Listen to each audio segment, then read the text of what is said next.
Hi, I'm Rob. And I'm Rob. And welcome to the Help Me, I'm Middle-Aged podcast. Where you can find fun, exciting things about being middle-aged. Oh, you're going to find things about us and about yourself you never thought you knew. Hold on, come along for the ride. It's going to be fun. Welcome to the podcast, Help Me, I'm Middle-Aged. My name is Rob. And my name is Rob, too. And today our guest is a Renaissance man for the ages. Rob, wait to hear the story of this guy. I'm excited to hear. His name is Anthony Albanese. Thanks for coming out, Anthony. Yeah, Really appreciate it. My pleasure. Thank you. And Anthony's background is in nutrition, martial arts, has a great life story, and we just wanted to have a great conversation with him. Sounds Yeah, good. you're 42 years black belt? Yes, sir. 1977, got my black belt. Wow, you got that when you were 2?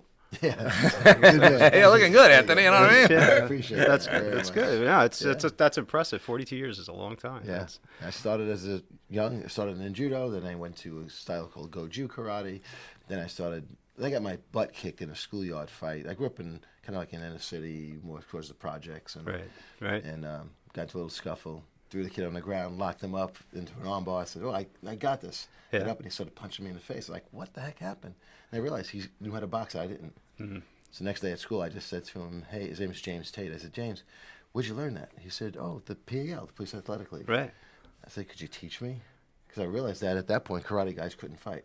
Mm-hmm. Yeah. That changed the whole world. And then I started into full contact kickboxing and it kind of went on from there. Wow, okay. So growing up in a rough area, lower income, is that fair to say? Yeah. You had to learn how to handle yourself. Pretty much With this so. example, Yeah, right? yeah. But I remember having conversations with you years ago, and through all of your training, which we'll go over as extensive, okay? You've really never used it too much. Not very often.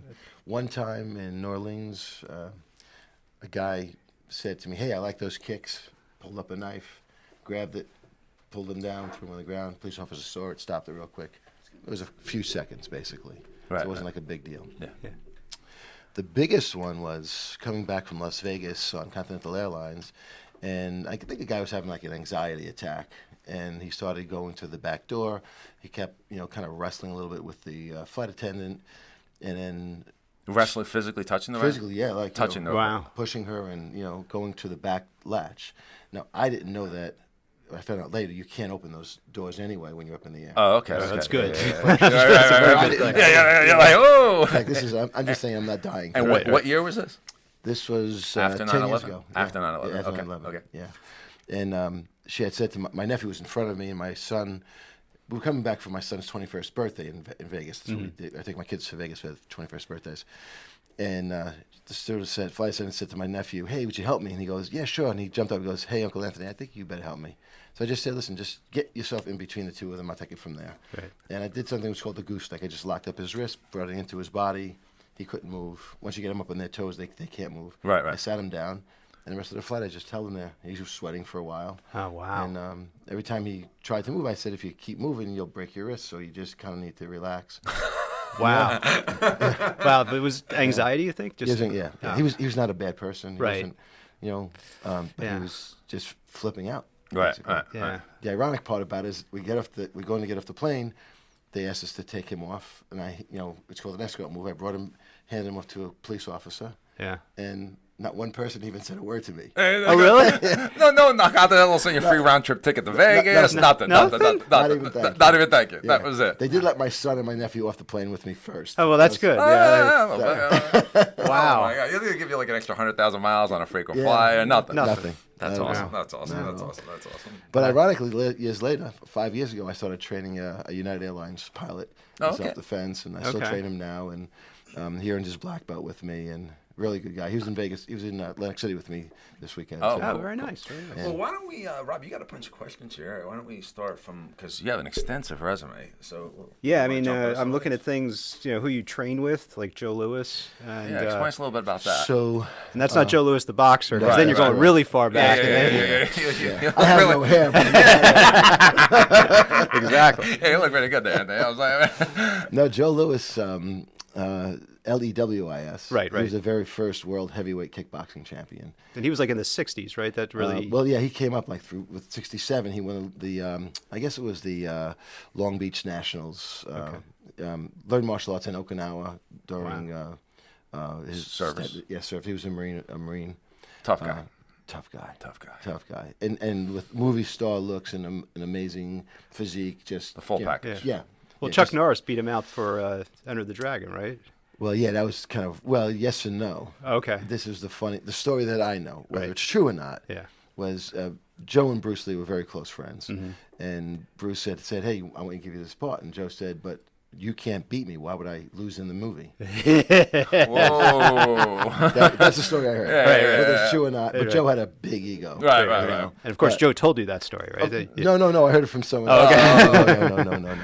No, Joe was had a he was brilliant. He had a genius IQ. Yeah. He had an amazing background in fighting. He was a point fighter, and then somewhere along the line, like all of us, we would realize that does this stuff really work? Right. Because it would say like, well, if I punched you in the head, you would have been knocked out.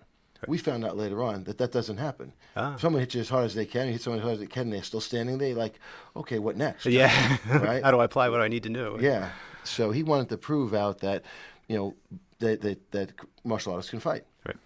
So he created basically with a guy named Bill Superfoot Wallace, who's my other instructor. Still, just to digress, Joe Louis passed away from brain cancer several years ago. Right. Phenomenal martial artist.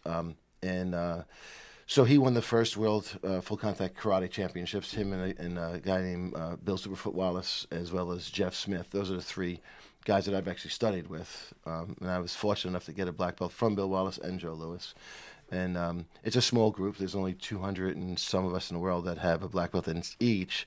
But I think there's only 26 of us in the world that have the black belt under both of those guys. Oh, okay, Which is a wow. pretty cool thing. Yeah. That's great. Yeah. So Joe Louis and Bill Wallace, went on and won it and became pretty well world renowned. And Bill Wallace still travels the world, and I get to travel with the New York, Long Island, New Jersey kind of group with him. And I get So to stay at it's his a house. small community Yeah. of people. Yeah. As far as the MMA stuff has basically exploded the amount of people involved in martial arts. And what are what is the Brazilian Jiu-Jitsu. Jiu-Jitsu? What is that family who started it down Gracie. there? The Gracie family. Yeah. Okay. Now, are they different than the stuff you know? Yes, because the Vada Kempo portion of it is small circle jiu-jitsu. Right. It's not what you see on TV, the guys on the ground and stuff. We do a lot of wrist locks and arm bar locks and sweeps and takedowns. It's not as pretty of it's not really much of a sport. Not as pretty as that. It's more for self-defense. Is it newer or is it? No, it's been around for a long, long time. Okay. Long time. And but it's kind of like a compilation of a bunch of different types of martial arts. Okay. Taekwondo and jiu-jitsu and boxing and goju. Like there's so many different styles of martial arts. Right. It's endless. Right. And some guys, let's say you were a black belt and I was a black belt in the same style and you didn't like me anymore, so you started your own thing. Like that has happened. Okay. Right, through the right, years. right. You know what I mean? So. So, Yeah. so the Gracie family, they did something a little bit different, right? 'Cause- Yes. Right. And different from what you do now? Correct. Gotcha, Correct. gotcha, Yeah. gotcha, I don't do any ground jiu-jitsu like those guys. Gotcha. I got to train with Henzo. Their grip strength is unbelievable. Right. When they grab a hold of you, you just call for your mother because You're done. you're done. Yeah, you're done. Yeah. Wow. So do you find pleasure, and like me and Rob, we're not in this world at all, right? But like we admire it from a distance because of the discipline that you guys have. But do you spend any of your time over your life like just talking to new folks like us about it, what it's all about? Every because day. every day you're spreading the gospel of martial arts, basically. Yeah. It's my passion. You Right. know. So 1969 is when I first put my foot on a judo mat, Wow. and haven't left. Love it. Wow. That's Absolutely great. Love it.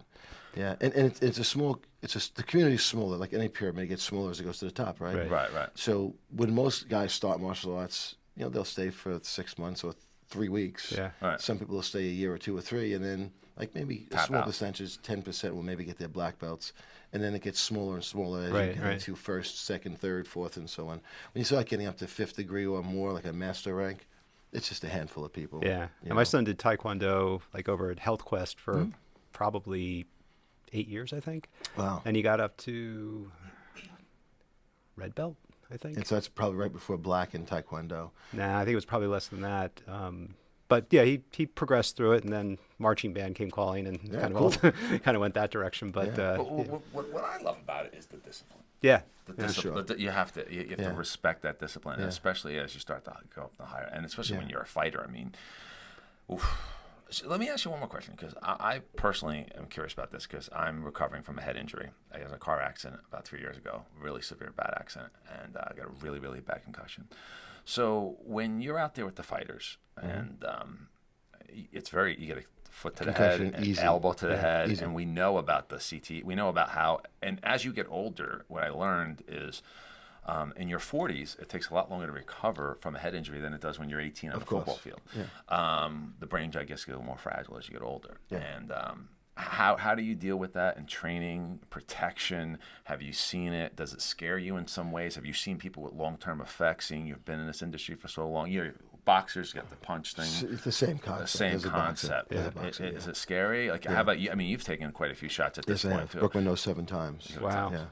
Yeah, got a bunch of concussions. As you can see, I have a little tiny dent in my forehead. This Yeah. from an elbow.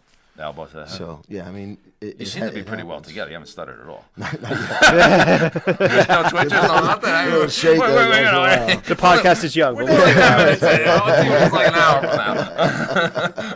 Yeah, no, I mean it happens. Like last night, one of the guys that was fighting, under the Joe Louis flag, got knocked out with a spinning elbow, and Just out. yeah, he went down. He went down. But he got It's a funny thing with professional MMA. There should have been an opportunity for him to kind of recover. Not that he was just out and he was done. Right. He was down. He wasn't completely out. Right. And the guy who was fighting really should have came to finish him, and he didn't. He just put his hands up and like, I won. It So was, the ref went along with it? yeah, and I think there's a gray area there. Right. Do I think he should have got back up in a fight? No, not after that kind of shot. Yeah. So and then he'll be suspended for 90 days to fight. For the elbow? Oh, because Because of of the concussion. because of the concussion. Concussion. Yeah. Is it? I mean, do we know that it's a concussion? Or Anytime your brain rolls in your head and Yeah, bangs against yeah. your skull, it's a concussion. Sure. Sure. You know that saying, "I saw stars." Right. It's a concussion. Yeah. Right. It doesn't have to make much, and we've probably all had them somewhere along our life by just banging our head or tripping or Yeah, playing football or Right, right. Basketball. Right. Bunking heads with somebody by accident. Now, when you guys are training, are you protecting the head? Yeah, for from, sure. You're trying to make what it's really like in the ring when you do a live fight, but you're training now. So what does anyone ever get accidentally any headshots in the training? Oh yeah, guys get knocked out just training. I mean, it happens. Yeah. It's not hopscotch. I remind people of that. Right. I have women or people come and say, "Hey, my son wants to learn MMA," and I'll say, "Do you want to do like MMA fitness and learn some kickboxing and some jujitsu and some Right. some ways to defend yourself?" No, he wants to learn MMA. You sure he wants to get an elbow to his face, right? That cute little 9-year-old face. Right. Like, what does that mean? Because that's real. That's gonna MMA. happen. It's gonna Right. happen. Yeah. Right. So why don't we start off by just building them little by little? Right. But I won't let anybody young no headshots. I'm thinking Right. of 15, 16 years old. You're kind of growing up. Right, You've been through right. puberty. Yeah, you know. I don't think the mom drops the kid off in the Range Rover and lives a nice life in the suburbs. Like, oh yeah. They're not figuring that No. part. Yeah. They just like to say, "Oh, my son takes MMA." Right. And a lot of the schools don't teach traditional MMA. There's a very small group. I don't even teach traditional MMA to most people because not most people can handle it. Right. Well, what is So- your business? I mean, you're based in Clinton, New Jersey, right? Yes. So Lebanon. Lebanon, okay. Yeah. Old school fitness. Old school is fitness. is my gym. And you've had a long time now. Yeah, 7 years. Yeah. nice. Yeah. Right. And I taught for years, down in Old Bridge, New Jersey. I taught for years down there. So I traveled a lot. This is a little close to the house. Yeah, this was a little closer to the house. That's nice. Yeah. So as life got better and my kids got out of college and the bills were less, Right. I didn't need to earn as much as I used to have to earn. Yeah. So I wanted to just completely go with my passion. Nice. I still have another business which actually earns me real money. Right. But this is your passion. This is my passion. Yeah. That's And, great. So has it been growing over the last 7 years? Yeah, it's not growing the way I'd like it to grow. Right. For the simple reason that I would love to have larger group sessions and not really have to show up for every class. Okay. But it's grown by the amount of personal sessions that I have to teach. And I started teaching no personals, and now I teach 22 a week, which is A lot. That's a lot. Yeah. So outside of the finances of it, because we all do things for different reasons. Yeah. So when you get someone and you see their progression, and you just got to jump up on that mic a little bit Yeah, closer. certainly. When you see the progression, there's a sense of accomplishment, right? Like you For sure. you pride yourself in someone else's success. Yeah, like it's of course. almost like a greater joy than your own success Yeah. to see other people succeed. Yeah. Of course. And so you get a lot of that out of it too, right? Absolutely. Yeah. No doubt about it. Just I have 2 kids that are going for their black belts this year. One is only 13, which is kind of rare for me to do it, but he's a very rare kid. Unique. Right. He went from 2nd to 4th grade. He's brilliant. His retention span is amazing. Gotcha. There's stuff that I'll teach him, and he'll say, "Hey, Sensei, didn't you say this?" And I'm like, yeah, you're right. Like, he's just on point, and his skill set is phenomenal. I had him in the ring with a kid who's a semi-pro who's fighting in Madison Square Garden. His name is Josh, one of our black belts in the Joe Louis system. He was up Wednesday, Thursday, and Friday before we went down to Atlantic City for Will Calhoun's fight. And I put him in the ring with Aaron, my 13-year-old. And I just asked, Josh, hey, just be kind to him, Right. but push him. Right. Right? There's a difference between trying to clobber somebody and Yeah. just making Challenge him, right? challenge him. Yeah. And Aaron did a phenomenal job. He was at 13. impressed. I was impressed. You're impressed. That's great. Yeah, and Josh was impressed that the skill set on him was so good. Yeah. So for me, that's like, and I watched him since I started training him when he was 8 years old. Yeah. It's good teaching. So right? now, yeah. That's good. That's Yeah. awesome. That's So, great. That's and I wound up teaching his father as well. Yeah. wow. That's neat. Yeah. That's awesome. Oh, good. Yeah. So you have any more questions, Rob? Up. Oh, Yeah, shoot. we got a question. Questions from the audience? Is our producer, There you go. Hey, Dave? How are you, Dave? just a quick question. How long does it take to recover from an elbow injury? Like, I'm Well, sure it all those are depends, common, right? If there's a like an orbital fracture, the eye socket, or fracture of the cheekbone, Like, or the elbow. like the actual elbow, yeah. Is that common? No. Okay. I mean, in jiu-jitsu, yes. From an armbar lock, yes. Okay. And that could even mean surgery, and that could mean months, Really? to do it. But do people come back from that, or is that Yeah, like? yeah. Okay. Yeah. I had my hip replaced 4 years ago, and I still spar. And I had my knee replaced, unfortunately, twice in the last 3 months. I know. I can't believe. Tell us that story. What happened So I had the knee replacement July 15th. in New York? In New York, NYU. Okay. And I love my doctor, by the way. So a little shout out to him because he's really a good guy. What's his name? We'll give him a shout out. Dr. Kang, Dr. Michael Kang. Great doctor, super guy, super talented. Did my hip. My hip No was problem. phenomenal, no Right. problem. And when the knee, Roseanne and I, my wife. Yes. So Roseanne and I are down in Rehoboth Beach, Delaware, and we're walking, and we go there every year, and we do this whole thing every morning. We get up and we walk a mile, then 2, then 3. By On the end of sand? week- no, on the boardwalk. On the board. Okay. And then once we have ended with the boardwalk, we'll start walking around town. So you progress it We every progress day? every day, Oh, wow. yeah. Let's go. So it's discipline for you. There you go. Yeah. As he's eating on vacation, he's Right. burning more and more calories throughout the right, week. right. That's a Yeah, smart idea. Yeah, but that's not even my idea. That's my wife's idea. Right. Yeah, Well, 'cause she's tough. She's tough. she's very tough. And she's into fitness, too. She's very much into fitness. Yeah, Right. and she's into the whole pure routine. I mean, she's into this. Right. But so we're walking, and I started limping. I said, Rose, I can't go any further. And then, we were like a half mile into the walk. She was like, would you stop? You're a baby. You're imagining this. I'm like, no, my knee burns. And I'm thinking like my patella tendon, I thought was going to tear. Right. And what happened was the meniscus, which is the piece in between the two bones, right, the Right. soft tissue, they have to put like a fake implant one, just so it just kind of helps with friction. Right. And that popped out of the joint and was laying against between my patella tendon and the front of my tibia. So after a while, I was like, I can't do this anymore. So I went back to the room, and now she's like saying, you're a hypochondriac, and really give me, make me feel lousy, So I called my doctor, who's a cool guy because it was a Sunday. That's good, And I yeah. called him. I was actually on his cell phone. Oh, and if he he's- picks up, you're in tight. Yeah. Yeah. So I told him what happened. He said, you come see me right away. And I went there Wednesday, and he said, well, so what are you doing Friday? I said, well, I'm doing, he said, no, you're going to surgery. I was like, surgery for what? He said, if you don't get this done now, he said, you can tear your patella tendon. And it was just a manufacturer's defect. That's basically You what got it was. recalled. You got recalled. You got Yeah. recalled. Got recalled. So you had to have the whole thing done twice. Yeah, so what they did is they didn't do the whole thing. They did the cut exactly the same way, and then you just be able to take out that one loose piece, Right. put another one back in. Thank God that was it. And that was a month ago, the 21st, whatever today's date Right, is, right. 21st. Yeah. So No pain now? none at all. None at all. Good That's range great. of motion. my strength is compromised obviously now, so I've got to kind of rebuild. Right. But I know some good trainers. Yeah. So what about diet? I mean, as far as Yeah, I was just about that stuff. There you go. I mean, your wife's really into like Yeah. special diets and things of that Yeah. nature. Well, and not only that, Anthony's school is old school fitness, but he's been on this nutritionist path Yeah. for decades. Like, Yeah, for a like long time. long time. He's Yeah. figured out, the Italian Yeah. sausage and peppers maybe want to lay off a little Yeah. bit. Right. Start with Can't the do green that for stuff. every day. Right. I mean, he right. figured that out a long time ago Right. before it became, Yeah. everyone's into it now. Yeah. Right. And you talk a little bit about that. Yeah. So one of the things I tell people all the time is eat your vegetables, right? Right. I always say Grandma was right. She didn't really know why. Right.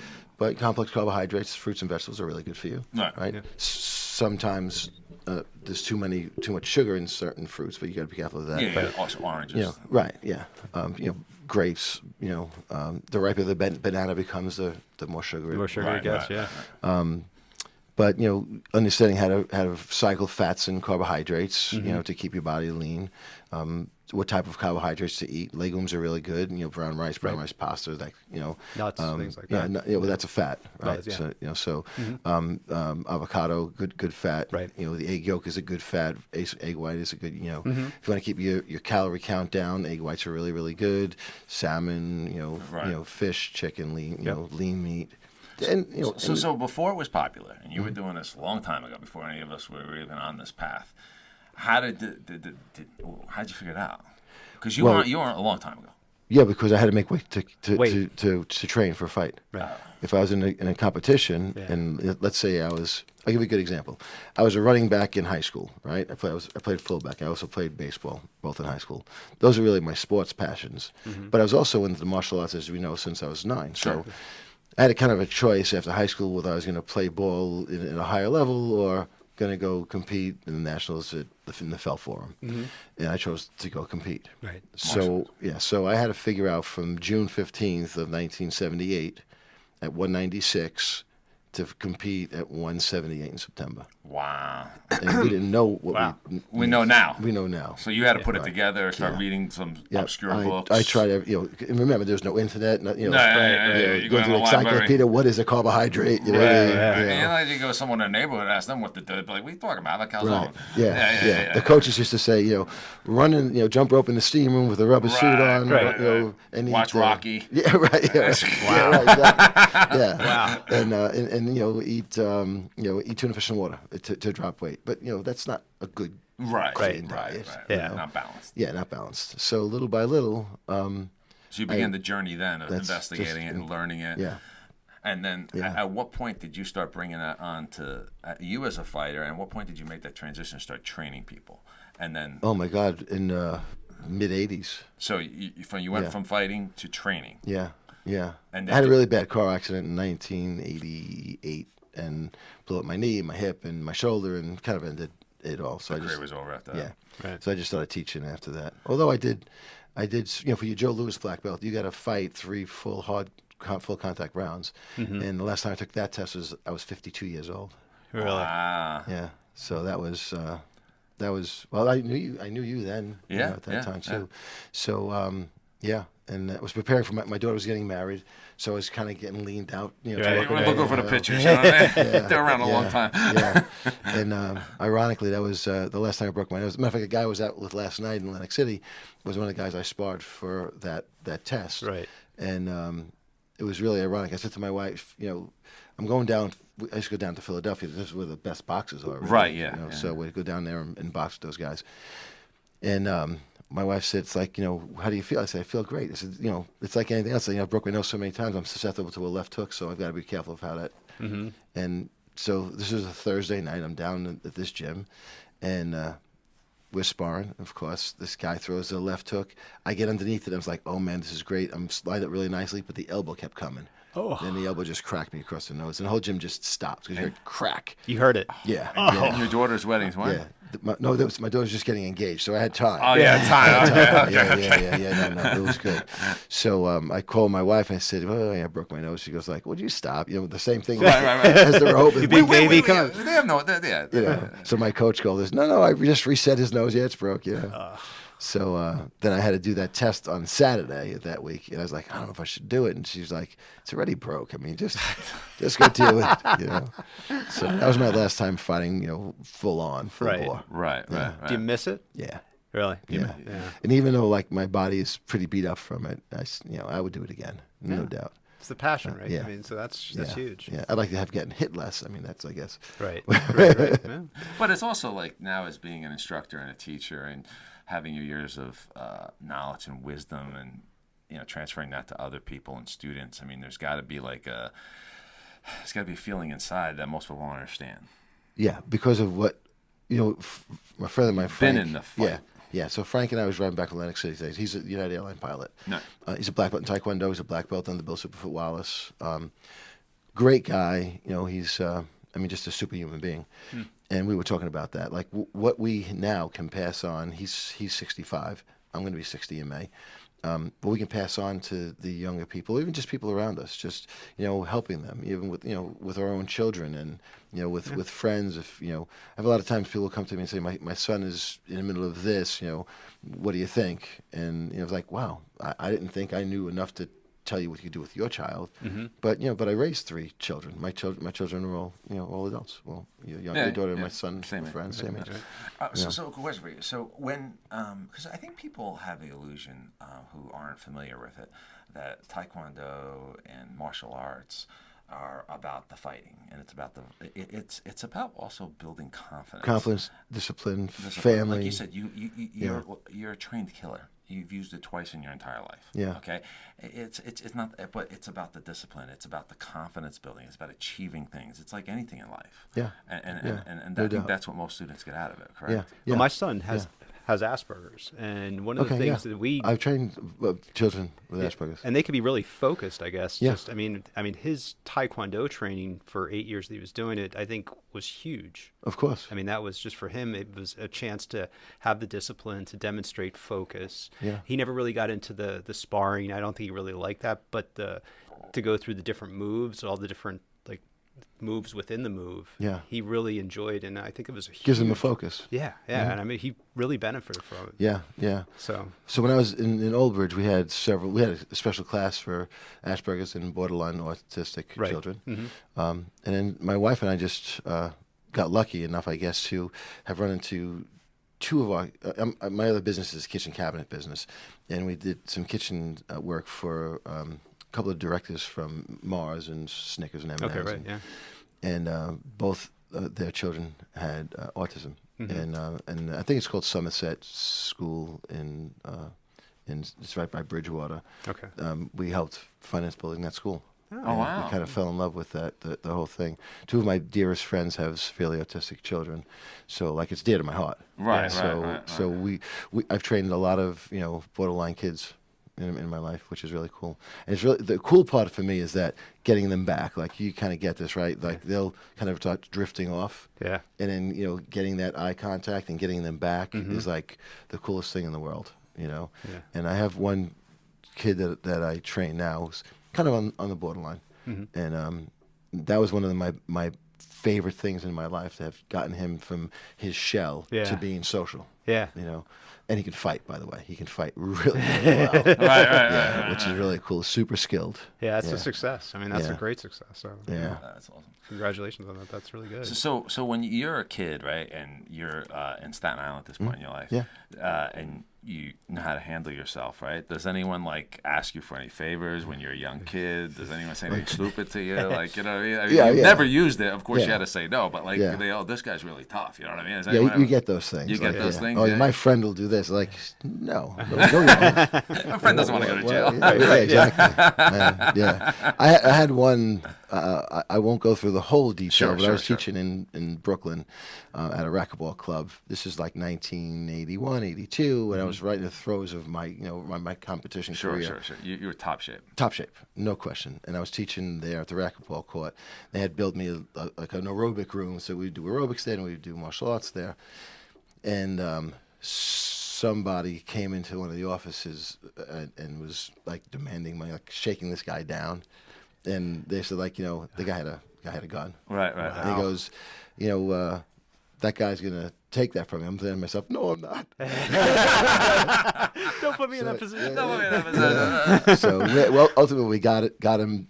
We got it out of his hand, and we got him out the door, and That was it. Wow. But that was scary. Yeah. Because the plane thing was like, where's he going? Right. I mean, he had no It's chaos, weapons. but it's contained, and it's when you see somebody pull out a gun, all bets are off on what can go.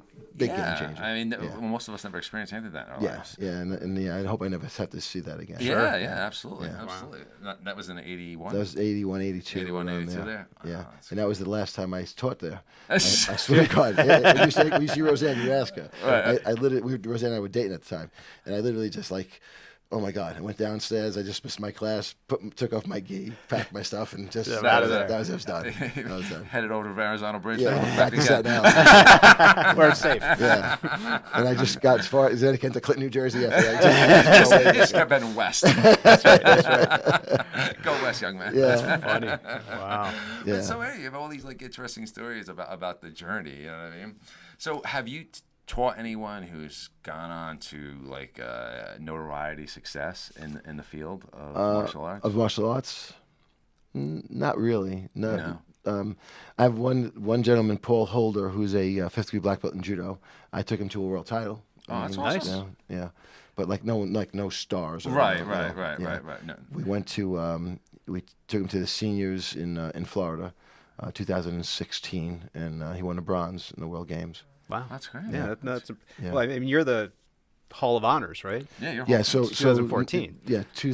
So that's the Action Martial Arts Hall of Honors. That's in Atlantic City every January. Right. As I'm traveling with Bill Wallace, we go there, and I was lucky enough that he and a gentleman by Mike DePasquale, who's one of the best jiu-jitsu around, street jiu-jitsu guys. He's a New Jersey guy.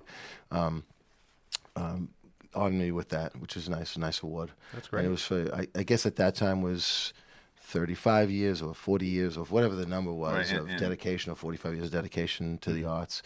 And then Mike DePasquale 2 weeks ago just gave me one for the new International Federation of Jiu-Jitsu in the Hall of Honors. So that was only a couple of weeks ago. That's amazing. Yeah, super proud That's of that. impressive. Yeah, that's very impressive. Yeah. Yeah, who would have thought? The funny thing is, like we asked Joe Lewis and Bill Wallace earlier. Right. Mm-hmm. So you think about being able to have the guys that you idolize on TV, right? Right. So I'm watching 1974. I'm a green belt in karate. The very first Wild World of Sports cast of the full contact martial arts, full contact karate. Yeah, on ABC. On ABC, yeah. So I watched the fight. I was like, oh my God, this is amazing. I want to do that. I want to be like these guys. Man, I just love to meet them. Yeah. And as time went on, I pursued them, and whenever remember, no internet, no nothing. Right. Encyclopedia Britannica. That was it, right? So Black Belt magazine would come out, and you look and see where the tournaments were, so where we can go compete, and where seminars would be, and So I'm following these guys, and then they come to New Jersey and Staten Island, and they were in New York. So I would follow them, and I would go to their seminars, and just take classes from them. And of course, they didn't care. They didn't know who I was or care who I was. But years and years later, we got to be closer and closer. Was it like a pivotal event that kind of brought you closer to them, or is it just wear them down by skill set? Okay. Especially Joe Lewis. Yeah. If your skill set was there, he would ask you to test as a black belt. Nice. If you couldn't fight, he didn't want any part of you. Okay. That's just how he was. Bill's a little different. Bill's a really, really charismatic guy. Mm-hmm. Loves his students. Not that Joe didn't love us, believe me. I mean, right. I'll tell you a story about Joe when he was in hospital, but Bill is more. You're a good guy. You're dedicated. You have good skill sets. Work ethic. Personality. And he was a little bit easier. My wife loves Bill. I mean, they're very close. But anyways, as time went on, as I got better, and I started. I think it took about 6 years before Joe to even know my name. Wow. And he's the only person in my life that ever called me Tony, because I don't like the name Tony. So, and so I just, yes, Joe, yes, Tony. Tony it is. Yeah. So, and I got to be friendly with them, and then ultimately I got to be black belts from them, and ultimately became very close friends with them. And Bill and I are very, very close. I mean, very, very close friends. That's nice. And we spend a lot of time. Like if I'm in Florida, I stay at his house. He comes to New Jersey. He stays at my house. And these were heroes of yours at one Heroes. Yeah, And that's idols. the cool I mean, part. that's These are my idols, my childhood idols. Idols, and now like your buds. Yeah. So tell me a story about being in a hospital. Which about what? With Lewis. Oh, Joe Lewis. Oh, yeah. So, no, he was very proud of his black belts. Very proud. So my wife and I went to see him. He was a Marine, as you know. So he was in I guess a Army hospital, Like a VA. VA hospital, right? Right. And myself and this guy Phil Maldonado and his girlfriend then Trish, we went in and he was ringing the bell for the nurse frantically, and she comes running and said, "What's the matter, Joe? What's the matter?" "These are my black belts. You just need to meet them." Like, Oh, my God. Wow. super proud. Wow, that's of his that's accomplishments. very cool. Yeah, just super proud. Yeah. And people traveled all over the world to see them. And Joe and Bill have traveled all over the world, and Bill still travels worldwide Right. to perform. At 74 years old, he still kicks at 60 miles an hour. Wow. Wow. He's absolutely an anomaly. Yeah, Well, yeah, That's awesome. that training will come back and help you hopefully extend your life and yeah. keep you. If we pay attention, we may be able to get him to do a podcast in January when he comes here. Oh. That would be an amazing thing. bring it. We'd He, love you know, that. he taught Elvis Presley. You know, Oh, martial arts. really? He And taught- John Belushi found John- John Belushi, didn't He he? found John Belushi. Yeah. He found Elvis too. Rob's the He researcher. found Elvis. Wow. Yeah. Rob's the researcher. Okay. Yeah. So there you go. So you got that right. So Wow. Yeah. So he was. Ed Parker was the martial arts teacher then, and Bill was teaching in one of his schools, and then he started teaching Elvis, and then he became Elvis's fitness coach. Wow. Bill has a master's degree in physiology and kinesiology. Not only is he just a fighter, he's a Right. pretty bright guy. Right. You know, so that's interesting because I always try to get him to talk when we're doing stuff through the Superfoot organization Right. about the kinesiology and physiology part of it, because understanding human movement is key. Sure. When you're really good at martial arts, Yeah. you understand how the body really works. Works, right. You know, especially if you can do joint locks and stuff. There's a part of your body that your body only works a certain way. Right. Your wrist can only turn a certain way. And if you know how that is, you Yeah. have the upper hand. Yeah. Literally. And he has like a degree in this? Bill has a master's degree, Master's degree in it. kinesiology and physiology. Wow. Yeah. Amazing guy. His stories are unbelievable. And he's super charismatic, you know. We can get him here. Yeah. Yeah. We'd love to. Yeah. Absolutely. We should probably call him right now. See if he's available. We can patch him in on the air. Yeah. That's funny. That's Wow. funny. That's So awesome. my other part of my life, different than martial arts, is that I've been playing the drums since I'm 6 years Yeah, old. that's right. 6 years old? Yeah, all of my life. And I've never stopped. Nice. I've seen you like on Facebook clips, like your wife posted. You're like an amazing drum player. I mean, still like, play. So who's the idol there? Well, here's a cool part. So, my idol, of course, was like Gene Krupa, Buddy Rich. You know, I never Okay, met those right. guys. Yeah. Who? But Gene Krupa, Buddy Rich. I never met them, of course. You know, Right. John Bonham, like, you know, Right, him, of right, course, you know. right. But When classic rock used to be on the radio. yeah, Yeah. right, exactly, yeah. I still have on my When rock serious- used to be made in yeah, general. Yeah, exactly. Yeah. So, but I took lessons from a guy named Joe Morello who used to play his famous song was Take Five. It's if you know anything about music, it's 5/4 time, so it's an odd time. Yep, that is. So it's a Yep. pretty cool, groove. I took some lessons from him for jazz to understand that. And Right. a guy named Russ Moy, I took lessons from him for a lot of years, like 6 years, to understand how to read music. And by the way, I was an adult then. Even though I played as a kid, I just was a garage guy. Just, Yeah, Yeah. sure. Beatles, Grand Funk Railroad, Right, right. whoever I can listen to. I tried to mimic them. And Russ Moy, I'm not sure if it was Dinah Shore or something like that. He was a drummer for her show. Oh, really? Oh, something. okay. And he was from Union, New Jersey. Great drummer, phenomenal jazz influence for me. A lot of famous people from Union, New Jersey. Yeah, is that crazy? Ray Liotta, Yeah, Artie yeah, Lang. right, yeah. Uh-huh. So then I happened to go to this. Russ Moy was putting on this called this Groove Summit, like a funk thing. And a guy named Bernard Purdy, his nickname is Bernard Pretty Purdy. And he's created this shuffle called the Purdy Shuffle. It's something you've heard the song Rosanna. Yeah. Okay, so that's perfect. That's the groove. Okay. Right. Okay. It's called a halftime shuffle, and these little ghost notes. So he's the one who kind of like that was his thing. But there's another drummer. His name is Zorro. And I've heard of Zorro. Have you heard of Zorro? Yeah. So he and Zorro did this funk summit. Now Zorro wrote a book on the commandments of funk drumming. Then he wrote a book called The Big Gig, which is understanding how to kind of land the big gig. Okay. And for whatever reason, I just got to be friendly with Zorro. Oh, okay. But I still follow these guys because I read their books and Right. And then one day we were at one of the seminars, and it was a master's class, and we were working on that shuffle, and we just got to talking. And I said, "Hey, you want to have lunch?" I said, "Sure, let's hang out." And me and Russ Moy and Joe went for lunch, and then don't know, maybe 3 or 4 months later, I get a call from Russ, and he said, "Hey, Zorro's coming to town. You mind if he comes and hangs out with you and stays with you?" So I said to Roseanne, and I said, "Zorro wants to come." She's like, "He's like a rock guy. Why would he?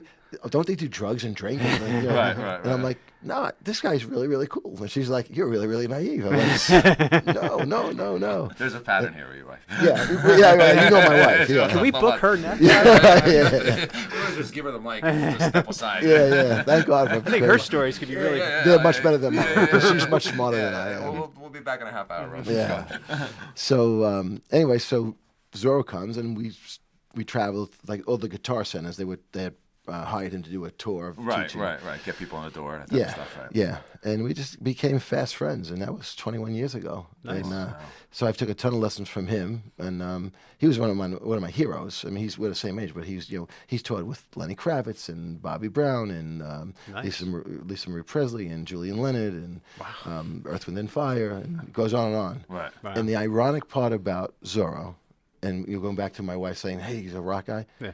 Never drank, Yeah. never did drugs, never chased women. He's married. He's a great father and But husband. that's why you connect with him.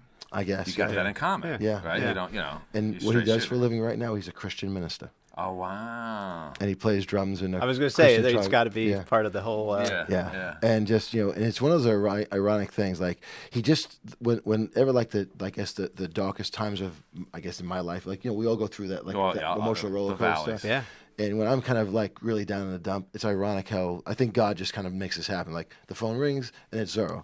"Hey, Aunt, it's Z. What's up? Hey, I just want to pray for you." I'm like, I need it. Yeah. It's about Yeah, it's meant to time. be. Yeah. No, Yeah. that's cool, good. cool guy. So now, do you play like a wide range of music? You play Yeah. like Sinatra? You play, Pretty much anything. You play Jazz, anything? soul, funk, blues, Anything. rock. Yeah. And you're in a band now? Still, band we're called The Drive. We play just local venues. Local venues. We're all old now. So love playing. Just love playing. Do you like any of the Sinatra stuff? I love Sinatra. Oh yeah, of course. Yeah. Yeah. Sinatra, Dean Martin. Yeah. Yeah. Sammy Davis. Oh, Yeah. Yeah. That's all amazing stuff. Amazing stuff. Yeah. So let me ask you a question. So like you're like the exact opposite of me and Rob. So you have you have a family. You make a good living. You have amazing hobbies. You're dedicated to them. You spend a lot of time mastering any. It sounds like if you're going to make a run at something, I'm going. you're all in. You're all going to in. figure it out. The whole in. Yeah. So like if my hedges aren't, I get nervous about doing hedges, right? Like I'm like, oh my God, I got 3 days to think about it, right? So you're like on another level. Like how did like you get to this point where like you have all of these amazing hobbies, you've made lifelong friends, you've turned them into like careers, side careers. Yeah. When did this begin? Were you just always like this, like out of the womb? You always focused. Always focused, laser. You're gonna Always. make a run at it. You're going. You're all in. Always. When I was playing baseball in Little League, it was, I would practice every day, go to the batting cages every day. Yeah.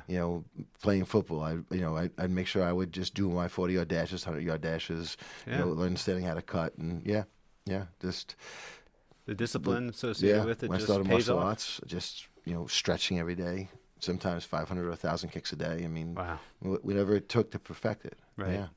Yeah. But ironically, there's another level, right? I would always say that I'm probably a good Division I shortstop, and then there's Derek Jeter, which is like Zorro or Bill Wallace or Joe Louis. Right. So it's so humbling because no matter how hard I try, I'm only going to be as good as I'm going to be, right? And then if you're with people who are at that level, then it's really humbling. Yes, yeah, and I'm with those guys a lot. So Yeah. is it, there was a saying years ago, I used to hear a lot of like surround yourself with people better than yourself. I was, yeah. Right, that you can learn from. Not Correct. that you're better like in that type of way, but like they have a skill set that. Yeah. So that's been your MO. Yeah. Follow. When I wanted to learn how to kick, I build Superfoot Wallace, who's Right. the best kicker that ever lived. Right. Why not take lessons from him? Yeah. Right. And so that's the hard thing in the martial arts community, right? So people say, whatever. Joe Blow's karate school down the street, right? And then you got myself, who's not throwing roses at myself, but I've dedicated my life to it, and I've Yeah. been in the ring with the best in the world, and I've traveled with the best in the world, and I still teach, around crowds of people that are really high level skilled martial artists, but but Johnny's friend Tom goes to Joe Blow's karate school, so that's where he's going to go. Right, It- right. It's hard, like, to get the credentials, to have your credentials used properly. Yeah. You know, I just did a thing on Facebook and said, if you want to take your martial arts to the next level, call me, go to my Facebook page, and Yeah. because I want someone who. Can you just give yourself a plug? Like, if people want to know where to find you, just say it. Like, where would they go if they wanted to find you? Just oldschoolfitnesstraining.com. Okay, cool. Yeah. Oldschoolfitnesstraining.com. Or just check it go out. Google Old School Fitness. Yeah. The reason it's called Old School Fitness. That's it. The reason, just old school. I Old do school. everything old school. Like, I don't do a lot of machines. I do old body weight training, Yeah. medicine balls, battle ropes, bands, exercise bands, free weights. Nothing that's going to be. I'm not going to follow the Me Too thing. Right. This whole thing, high intensity interval training, right? HIIT training. It's a big thing. I've been doing HIIT training since I'm 14 years old. You know what I mean? Plyometric push-ups. I mean, they didn't just invent them. Plyo boxes and plyo jumps, they didn't just invent them. Right. We've been doing them forever. Medicine ball training. I Right. boxed. Right, Yeah. right, right. You get using your medicine, that's part of your body. You're getting that slam by that thing into your stomach every day. You know what I mean? And people don't even think about that. Medicine ball slams and jumping jacks with medicine balls and things like that. Burpees? And, lots of burpees. That's a burpees. So question for you. So you're going through this journey, right? You start on Staten Island. You start out very humbly, should we say, lower economic class. For sure. For sure. Salvation Army, I guess, where I got my first bike, hand-me-down clothes. Yeah, no Right, doubt. right. Me and you, same thing, right? Yeah. So you meet a lot of different people. Yes, A lot of people can take you down a wrong road in life. 100%. So you sort of navigated this journey about just making the right moves, sticking with the right crew. Do you ever look? Was it an accident? Was it a little bit of it luck? Was No it meeting accident. your My amazing father. wife? Was it My your father. father? Yeah. There was no going off the wrong path. World's best dad ever. Really? Wasn't very educated. He was a truck driver. Right. Made an okay living. I never knew we were really poor. We had a pool in our yard. Huh. We never went on vacation, but we had great summers. But everything that was going on bad in my neighborhood, he would just, nope, that's not for you. Right. That's not for you. That's not for you. Go play your drums. Let's go to the schoolyard. Let's hit some baseballs. You want to take judo lessons? Come on, I'll take you. You know what I mean? You want to go, spar. I was 15 fighting in the East Coast, the Midwestern Championships in Pennsylvania. I couldn't drive. You want to go fight? Come on, I'll take you. Like, Yeah. just how he was, and It's dedicated. I mean, that's you got to be. I mean, that's really good. my mom, I lost him 12 years ago, but my mom's still alive, and she's still very focused. She lives with Roseanne and I now. Just good parenting, Yeah. and then luck has it, as I guess I attracted myself to people that were better than me. If I wanted to learn something, Right. if we were just in a schoolyard, let's say just one of my friends was a better baseball player than me, You're gonna hang I out. hung out with him. Right. You want to learn what he learns. Yeah. Why is he better than me? What talent does he have? I wasn't the fastest running back, but I worked on my speed. My friend Kenny Shepard was my very first friend. He ran like a 4.340 in high school, fast. You weren't gonna tailback. keep- yeah. I couldn't run as fast. I was like a 5.0 flat. You know what I mean? Right. But I got to a 4.7 because he helped me. Right. Exactly. Good for you. I mean, that's But is there a better compliment any of us can have, where at the end of your dad's life, like, he's the person that you respect the most? Yeah. I mean, I think, like, we all want that for our Yeah. kid, you know? Yeah. Absolutely. it Yeah, doesn't get any God better. gave me such an amazing life. I like everyone else, I've had ups and downs. We all right? do. We all have setbacks, Going, whether going it's through the journey. it's part of the journey. Yeah. is there one thing in your life that was like a real setback or a real challenge that you really questioned everything when it was happening, or My business challenge in my cabinet business, that was one of the right? toughest parts of my life. Through economic cycles. Yeah. I hit a couple, the .com bust, and then Right. and then of course the 07, 2008 was a right, so big sure. one. Lost everything I had and started all over again, and that was not too long ago. Right. Yeah. That's But my father used to say, get yourself up, dust yourself off, right. and go for it. And I'm back better than I was. So Right, you know, right. Yeah. Sometimes that setback propels you even further Yeah. forward. So it's just Yeah. in the time you're going through it, it's kind of Yeah. tough. But my kids when they have tough times, remember, because we've got to be that that You gotta be the broad, guy. strong Yeah, yeah, shoulders, right. right? Yeah. Dad can do it. Nothing. Yep. No, those shoulders, they're only so The strong. knees and the hip, maybe, Yeah, but the yeah. shoulders are good. Yeah, it's Yeah. getting a little heavy. Yeah. But you gotta And get I put just on a tell good them, fit. stay the course. It's always been my thing. Stay the course. I remind myself that every day. I get up in the morning, look in the mirror, and say, Anthony, stay the course. Where do you stand today? Don't BS people around you. Don't BS yourself, especially, and then do what you got to do. And but I had business partners that were older than me. Really, just put me in such a bad situation. And I had a great mentor who was a guy named Arthur Davis, was the head of law of Long Island University, and just took a liking to me. He was much older than me. Ironically, he was born the same day as my father. How crazy was that? Yeah. Wow. It's one of those things. Same year Yeah. also? 1 year older than my father. Oh, okay, that's still And cool. when he retired, he happened to be our corporate attorney, and one of my partners was stealing, and he actually said, Anthony, pay attention to this. And I was like, wow. And I figured out what he was doing. Right. And I found out my other partner was stealing. So one was stealing from finance, one was stealing from manufacturing. And me, I was the guy out selling and on the road. So how much did I see inside? Right. You know, and there's an amount of trust. Yeah. It's kind of like your wife cheating on you. I mean, literally. Yeah, no, it's you like a know? marriage. Yeah, It really yeah. is. Yeah, absolutely. And I was I was probably 26, 27 years old. Wow. And that's how, so my company now is called Brook Cabinetry. Mm-hmm. But my attorney said to me, well, they owe you all this money. File the UCC1 levy on the company, and when you take them to court, you're going to win, and the company will be yours. And in the meantime, these guys were just stealing the company blind. We were on the brink of bankruptcy. Wow. And I just said, okay. So I did that, and then we basically closed that company. And the judge ordered me the company. Did anything come for them? Did they have to jail time or anything? No. When he had money in Belize, I couldn't even get to it. Yeah. So, Yeah. Ouch. yeah, it's Yeah. so strange. But like, if the life is just high after high after high after high, it doesn't really work that way. No, never. It never works that way. Yeah, for without the anybody. lows, you can't make the highs. Right, No. right, Yeah. right. No. It's Yeah. the journey's what builds the character. Yeah, exactly. Yeah. And yeah. that's where like you- in the ring, you losing. I mean, didn't win every fight. You know, I had my share of losing. Right. Yeah. Right. It's all stepping stones. It's all though. stepping stones. Yeah. Although Bill Wallace never lost a fight, I have to say that about him. Really? Yeah. Undefeated, 23 professional title bouts. Wow. Never lost.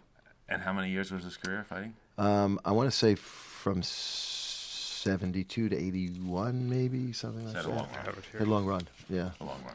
Yeah. Long run. He's just I mean, I still idolize the guy. You know. Right. Besides being smart, I mean, he's just super. I just saw a picture of him. He looks like a great guy just from a picture. He's ripped. He's 74 and he's Yeah. ripped. He'll be 75 December 1st. Maybe we can throw a picture in the we'll take a picture, throw it in on the podcast so people can see what we're talking about. Yeah, I got pictures on my phone of him and Yeah. a bunch of other guys and Joe Lewis as well. Yeah, we'll definitely throw that in Yeah. there. Yeah, anything you have that we've talked about, you could send to me, and we'll throw it up on the screen so the viewers can see it. Yeah, cool. absolutely. Yeah. I have pictures of everybody. Oh yeah. Yeah.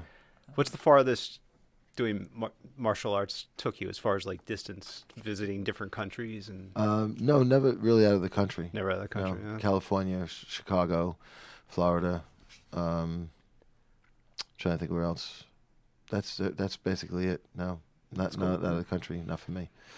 For the Joe Lewis and the Bill Wallaces of the world. Yeah. Right. They go all over Yeah. the world, right? Yeah. Right. Yeah. So as we get to the end here, excuse me, we get to the end here. So you basically have your cabinet business, and then love for martial arts, nutrition. You have old school fitness. You're training fighters, or working with a lot of fighters. Yeah. So you even at this point in your life, you're completely all in, full schedule, just running every day. 5:45 a.m. till 9 a.m., 9 p.m. almost every day. Just running. Yeah. And Nice. to Yeah, I do say it- Fridays for my wife. Friday and Saturdays, it's family time, and that's it. That's basically it. And I'm back in the gym, or designing a kitchen. I usually get up at 4:30 in the morning and do my kitchen design work, Right.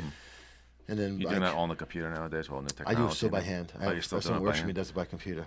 Yeah, it's like I'll do all the designing, and I'll do what's called the thumb sketch Right. and thumbnail, and then they'll take it to the computer and put it there.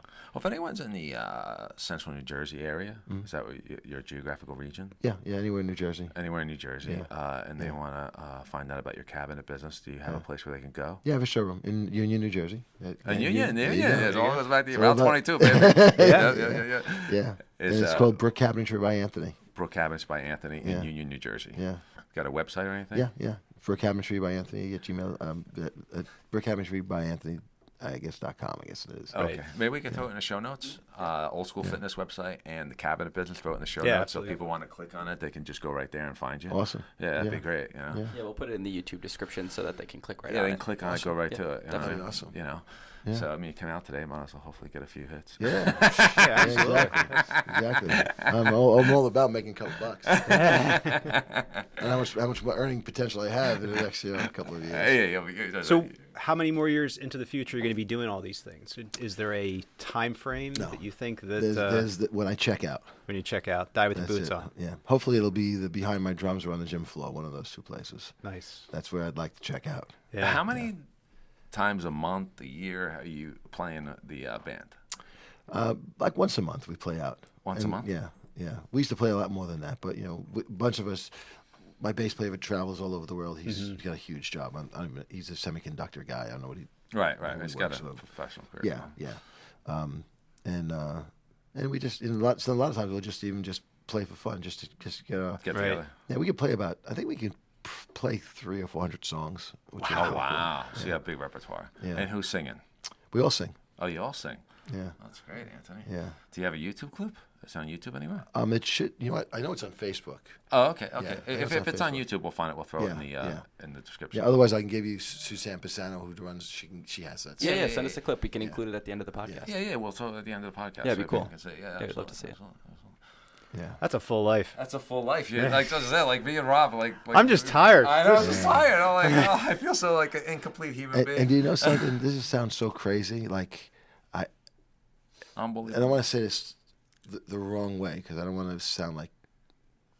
Yeah, careful. They type in the comments. Careful. Okay. A lot of haters out there. Somehow I've underachieved, and that's what bothers me most. Oh, really? Yeah. I'm just impressed that the way you approach these things. I mean, I'm a very disciplined person. The way I focus on things and just work at it. But I tend to focus on one or two things specifically. You're like mastering these things all over the place. Well, not really. I think I can't ice skate. I can't roller skate. I can't ski. Well, not today. Not today anyway. But I'm not good at that. But I Right. never focused on that. Right. Exactly. But I you think still- that's a huge difference. I mean, just for the ability to focus on it is just Yeah. so important. Yeah, I mean, you think about the amount of areas that you've mastered. I mean, it's incredible. Yeah. Well, the cabinet business took me into doing. I did kitchens for almost all the New Jersey Devils, which was a pretty cool thing. That is yeah, cool, Yeah. Yeah. Cool guys. All good guys. Yeah, All good that's guys. great. Yeah. That's Ken Danico's probably the craziest out of them all. But yeah, started with Chris Terreri. His fiance at the time was my hygienist. That's how I met them. Oh, okay. And it just Just goes from we there. did right? the job right, and they just kept hiring us. And it was never like I never was impressed with their star or celebrity status. No, that's Right. not you. So I think they were comfortable about that. Yeah, you that's know. good. Just So- do the job that you have I to do. think when you meet people of notoriety or famous like that, they just treat them like anyone else, and Yeah. you'll get along fine. Yeah, absolutely. Yeah, Uh, yeah. So Well, I think we're at the end here, Rob. This we're good. has been phenomenal. He's told me so much about you, and I wanted to meet you. He's like, "You got to meet this guy." He's like, No, I He's really appreciate incredible. it. So it was very cool. Yeah, I still believe me. I'm nothing special. Believe me. I mean, there's Well, the podcast, and let me just remind the subscribers, please, we'd like you to subscribe. If you can scroll down, hit the subscribe button, give us a thumbs up. It really helps with YouTube and all social media feeds. But we developed this podcast, and when I developed it, I was thinking of you, like we were thinking of who we can get as guests. And then I ran into you at an event a couple months ago, and it just like clicked. And like I think like you're our demographic. You know what I mean? You're about people who are achieving a lot, middle-aged, what the life is like, what the journey through life is about. Yeah, no, I mean, that's what we want the podcast to Absolutely. be about. Help me on Awesome. middle age, and hopefully someone gets a little something out of this. Maybe they want to try martial arts, or they have a kid, and maybe maybe the kid might have a learning situation. Yeah, I'm gonna explore. Explore. Yeah. And so we're really excited about it. Really Awesome. I got one more. We got one more question One from more our question. producer. Yeah, so for any middle-aged person, in 1 or 2 words, what advice would you give them? stay the course. That's my thing. Stay the course. Whatever you're doing, just stay focused. Yeah, Awesome. Yeah. yeah. There's a quick poem, right? Some ships sail to the east, some ships sail to the west. against the changing winds that blow. It's the set of the sail, not the gale, that determines the way we go. I've heard that before. I think it's very true. And you don't have to be 30. You can be 60. That's right, exactly Yeah. right. Just and that was told to me by a guy named Peter Schutz. Peter Schutz, I was at a round table with Peter Schutz. He used to run Porsche at the time. And in my kitchen business, we manufactured everything until I met Peter Schutz, and he said to me, "Hey, by the way, what do you do for a living?" I said, "I'm in the kitchen business. You know, you're my round table mentor." This is probably 1993, 1994. And there's an organization called TEC, the Executive Committee. And we were at that time it was called the Playboy Club. Up in Vernon. Vernon Valley. Yeah. That's where the weekend round table was. And Crystal Springs. Crystal Nowadays. Springs. That's right. Yeah, Nowadays. I was just there. Yeah. And he said to me, "Think about it. You're killing yourself." I said, "No. I can make cabinets myself. I know how to do it. I break it down. I've taught these guys. I get the machines." He said, "Okay, so you have how many employees?" At that time, I had 65 employees or something like that. And he said, "I bet you can double or triple your business with a third of those employees." And I looked at him and said, like, "Wow." Not that I want to fire people, but like, wow. I mean, I could really grow my business exponentially, right? Yeah. Right. And he said, "Think about the automobile business. What does it do?" And of course, my first answer was, "It's an assembly plant. Assembly line, yeah. They just assemble parts. It's assemble parts." Mm-hmm. I wanted to smack myself right in the head at that point. It's like, how easy was that to figure out? Yeah. And he said, "Why don't you go on a journey and figure out how to, let's say you need drawer boxes, find someone who manufactures those, and cabinet doors and sides, and and I went through Canada and South Carolina and all over the United You States found trying the to ones figure that were up to your standard. Found them all, changed. As a matter of fact, I have an award from Furniture Design Magazine changing the footprint of the cabinet business by doing that, and I got that, and really all of a sudden we went from 31,000 square foot factory to a 5,500 square foot factory doing the same production. Nice. Wow. The overhead Cost came savings huge, right and there, just yeah. Cost savings huge. Yeah, and profits just skyrocketed. So again, you surrounded yourself with You people. were at the round table. Yeah, it was an accident. I mean, he's just a genius guy teaching me. Yeah. Right. And so I was lucky enough to get people that knew and were willing to actually share what they did with me. Yeah. And I think that was like the best takeaway I could ever have in my life. So, as much as I like to talk, I do listen too. Well, we always say, I don't always apply this in my life, but one of the biggest tools we have is our ears. Yes. And we just have to allow ourselves the ability to listen instead of talk. And we've Yes. got Just- two of them compared to the one mouth. So is- usually there you twice go. as often we should be listening. That's one thing about growing with the podcast. It's listening to the guest, not worrying so much. You're thinking of that next question, but if you don't listen, you might be asking the wrong question. Yeah. It's you're right. about listening, getting the nuggets. So Yeah. we're definitely. Yeah, I definitely was nervous when you said, "Hey, can you give me some information?" I'm like, like, "Okay, Rob, I don't know." Okay, and I'm writing this list. I'm saying like, he's gonna be bored to death. I've been that. So that's why I texted you. I said, "Okay, and he said, well, just give me bullet points," because I was like, just bullet points. I was a mess. Yeah, we really appreciate putting the work in. Oh, great bullet points, though. I mean, Great, spot on. Absolutely. Oh, I appreciate it. Yeah, Thank no you. problem. Well, we'd like to thank Anthony Albanese for coming out today. Yeah, this has been fantastic, Anthony. I appreciate it, guys. To Thank help you me for the on Middle Age opportunity. Podcast. And until next time, see you next time. Thanks, guys. Thank you. Thank you. Peace. Be good, man. Bye-bye.